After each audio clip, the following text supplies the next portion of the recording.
biometrik bo'lmagan pasportlarning amal qilish muddati uzaytirildi. Assalomu alaykum aziz yurtdoshlar, siz Boyvachcha TV kanaldasiz. Hukumatning 2018-yil 30-iyundagi qaroriga muvofiq O'zbekiston Respublikasi fuqarosining biometrik bo'lmagan pasportining amal qilish muddati mamlakat hududida 2019-yil 31-dekabrga qadar, chet el hududida pasportning amal qilish muddatiga qadar uzaytirildi. Bu haqda Adliya vazirligining Huquqiy axborot Telegram kanalida shunday deyiladi. Ma'lumot uchun joriy yilning 1-iyuldan eski fuqarolik pasportlarini yangi biometrik pasportlariga almashtirish muddati yakuniga yetishi aytilgandi. Ammo bir nechta hududlarning IIB bo'limlarida pasport almashtirish uchun katta tirbandlik hosil bo'layotgani haqida xabarlar berilayotgandi. Senatning 15-yalpi majlisida ishtirok etgan Ichki ishlar vaziri Po'lat Bobojonovning ta'kidlashicha, migratsiya va fuqarolarni rasmiylashtirish yo'nalishi bo'yicha fuqarolarni doimiy yashash manzillaridagi pasport bo'limlari tomonidan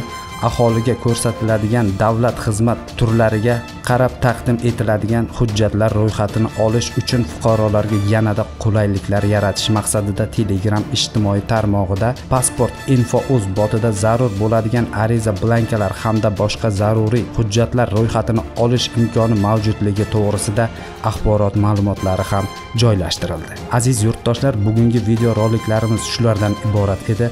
Agarda video roligimiz yoqqan bo'lsa, like bilan baholab o'ting. Agarda kanalimizga mehmon bo'lsangiz, obuna bo'lib qo'ying.